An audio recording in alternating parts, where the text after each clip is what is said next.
Hey y'all, welcome back to Homestead in the City. I'm Zach, and today we're gonna go on a post-hurricane tour of my garden.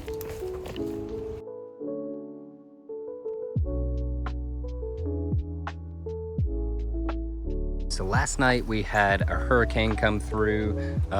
Thankfully, we didn't really have too much damage here. We had a lot of downed branches from our hickory trees, but that just means some firewood for us. We're gonna go through and check and see how everything's doing. So we're gonna start off with our chicken run area. They did pretty good throughout the night. They did not go in their coop that I put some extra tarps in. They went up in their tree. Oh, Percy really wants to get in here. They slept in their tree all night. And sorry, things are getting really rowdy. I know, baby. So the chickens did fine. We even got 2 eggs today. I'm gonna go grab those later, but they're eaten up. We have all 3 of them have been laying now. The third one hasn't been consistent yet. I guess I'll also show up how I've kind of changed up their run area. This is more of our fire pit burning area now. I can do cardboard, some scrap wood and all that in my little smokeless fire pit. Then when I get the biochar and ash out of that, I can put it around here in their food area. They can access that if they need to. They can get food there. We can throw food scraps here.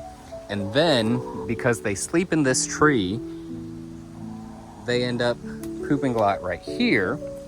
And so whatever they don't eat, we can rake that all downhill and then into this compost pile. And then we just pile that up, and over time, they'll kick it down and hunt for bugs and stuff in there. We'll just pile it back up. And that is the new kind of composting flow there. And then back in here, we have the tunnel that they have access to.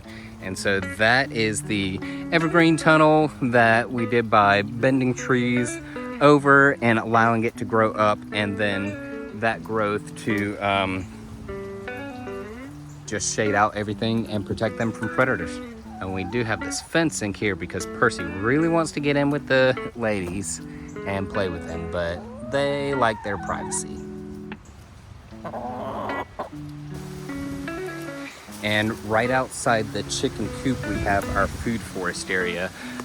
We had a lot of branches come down in this, but like I said, these are hickory branches, so that will smell really good in our fire pit.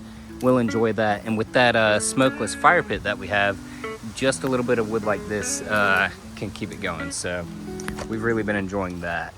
And continuing on through here, this is one of the chestnuts that I planted. I don't know if it's gonna make it. I did plant another one several feet away through here. Looks like it's doing okay. So hopefully we'll have chestnuts in a few years. We can roast fresh. And then right in here, I've got my mulberry tree. And beside that, I have my American persimmon, and then my loquat, which is not a native, but I really like the leaves. The fruit tastes good. They look cool. They're evergreen. And so I like to have some grown around here. And this grove in here is our cherry laurels, which when we first moved in, I trimmed them all down. You can kind of see right here, just to sticks. And they've put off a ton of growth. And so what we'll do, that is essentially the pollarding method. What we can do now is take growth like this and cut it down, and we'll dry that out and use that as firewood. And then it will regrow more branches that we can continually harvest. Some of the other stuff in our food forest, I've got hazelnut here. We have turmeric. I've got plums there, and here we've got our strawberry bush, which is not strawberries like the fruits that we eat, but named, I guess, for how this flower and fruit pod looks. But that's a native bush. And that is pretty much the extent of the food forest. And then off of the food forest in the middle of the yard, we have our fruit orchard, which this is our more manicured area where we're growing more varieties of fruit trees that are going to be pruned. You can really see in here where a lot of these hickory branches fell down, and then a ton of these hickory nuts. We were just hearing them on the roof all night. But thankfully, nothing caused damage. This branch, I think, took down this line a little bit. This is just the outdoor extension cord that I have run to the greenhouse, and I had trellised some of my grapevine on it, which it looks like it just kind of knocked it off here, which we also lost some banana branches, banana leaves, whatever you call those, on that and our big guy over here. But we'll just trim those up and they'll be all right. Otherwise, don't think we really had damage in the orchard. Here's our pear tree, that we're working on doing in that espalier method, and the apple tree right beside it. But as far as damage, it looks like we really just had a lot of those hickory nuts and some of the branches fall. And at the foot of the orchard, we have our fountain pond, and that got really full of rain overnight. We've got the fish in there. They seem to be doing great. And that fountain pond is right beside our greenhouse area. And the greenhouse, I'll show you, it had already gotten a little bit of damage yesterday. Right here where one of those hickory nuts just crashed right through it. This is just some cheap plastic, so I think it's already really brittle from UV damage, which this was more of a test subject to see about greenhouses, and then version 2 will make sure to invest in some higher quality materials. But everything's going great. And here we have our compost tea running. I actually have that running off the extension cord right now because I put our solar panels inside during the storm and shut everything up. But everything else did fine. Oh yeah, this, I don't know if I've mentioned this before, this is where we have our K&F fertilizer. So that's where I have a lot of pokeweed and other stuff just chopped up in this barrel and then filled with well water. That is sealed and going to be fermenting for the next couple months. And continuing past the greenhouse towards the side yard, this branch is actually a great example of the inspiration for that chicken run, because this was standing straight up yesterday, but the storm must have kind of knocked it down. And so it will stay down here now, and if I just leave it here, we'll have some new growth eventually that is going vertically up like this, and I could trim off all the bottom stuff, and all of that new growth would then be on the top, and we could actually even start making a tunnel through here if we wanted with this stuff. But that's how easy this cherry laurel is to just use for a lot of different purposes. Oh yeah, and then we have Percy's Pond down at the bottom of the hill. I have actually been running it without a pump lately. The fish and tadpoles and everything in it, they take care of the mosquitoes. We can refill it through that pipe, is actually the drainage from the fountain pond up there. And so what I'll do is open the valve and drain the fountain pond into this, and then use my well water and fill the fountain pond with that. But right now we don't need any of that because we got plenty of rainwater in there. Oh, and I always know I do these tours back to front, but if you ever came and visited my house, this is how you would enter the garden. Right through these banana trees, up the path by Percy's Pond, to the greenhouse, and through the orchard. Side yard, not too much going on. We actually have some elderberries though still hanging on to this bush, but we are pretty much at the end of that season. Our key lime right here, we're gonna hopefully keep that through the winter. Same with our Meyer lemon here, which hopefully the heat sink of this wall will help with that. And then our Muscadine here. We did get some fruit on it, which actually, let me check. just fell right off. It was small, but good.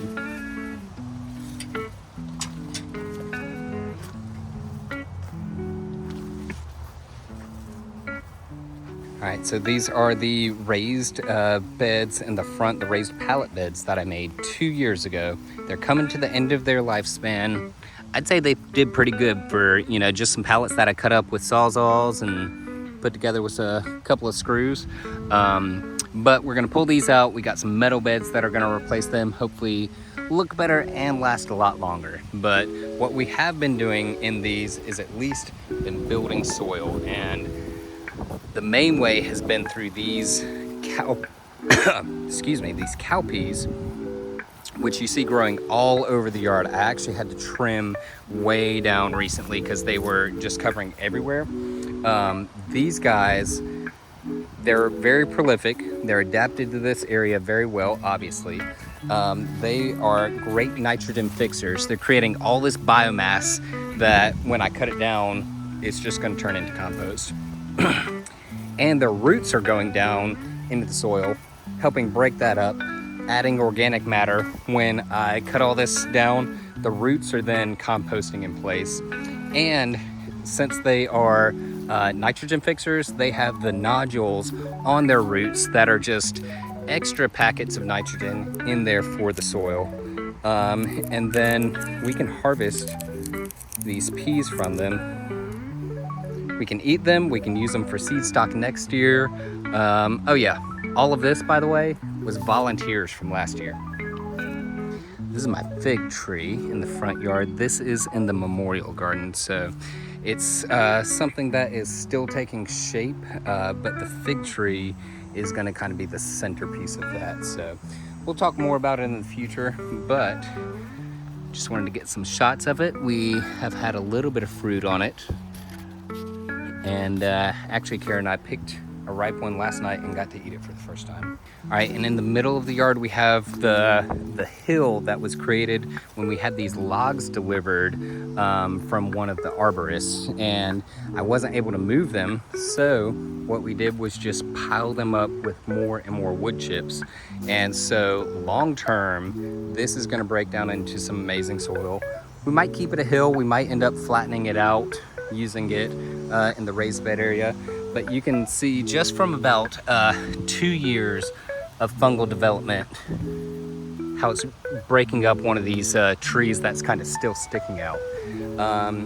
We did have some raised beds up here this past winter. Grew some garlic, it did okay. Right now they're just covered in weeds. We'll probably flip those whenever we get the new beds in here. But that just kind of shows you potential of another growing space in here. So over time, the fungus like that will just break down all of this wood. And I told you that we had just piled it up from lots of wood chips, and that was delivered here in our mulch delivery driveway. We've had 13 chip drops delivered. That will be about 10 yards, 10 cubic yards worth of mulch every time. We'll use a wagon. It's mostly me.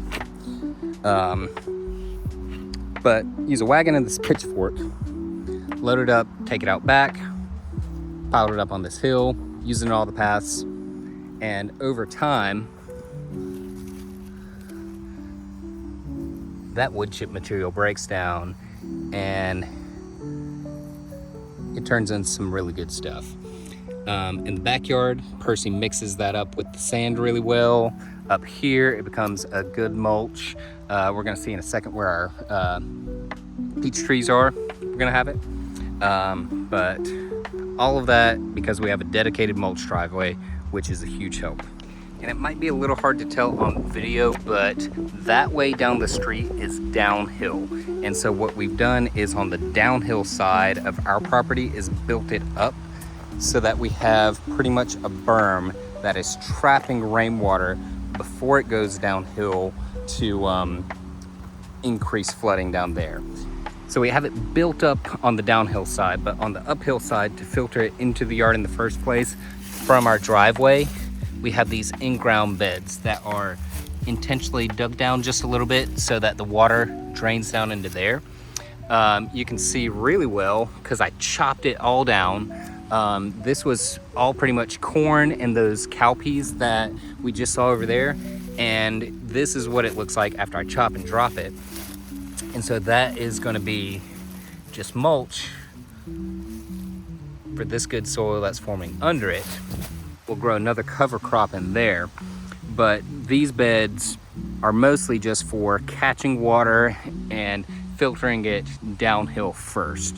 And then if we happen to get a crop out of here, cool. And when I say beds, it's a little hard to see on camera too because it's just a green mass, but there are actually 4 separate beds along the driveway.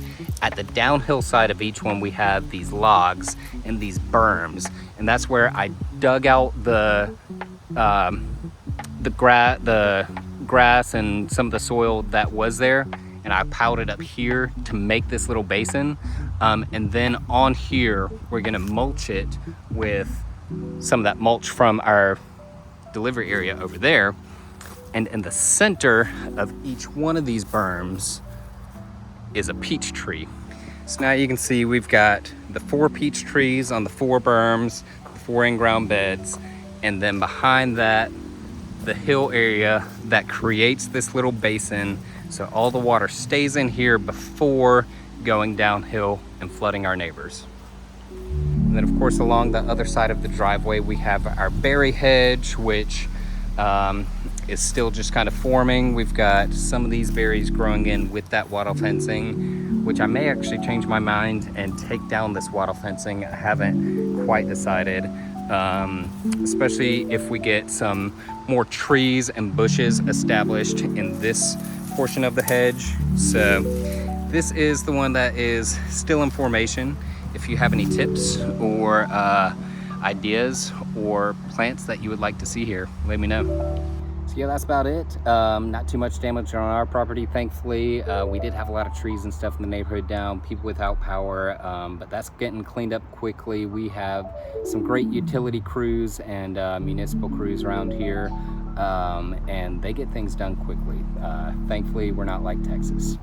See y'all in the next video.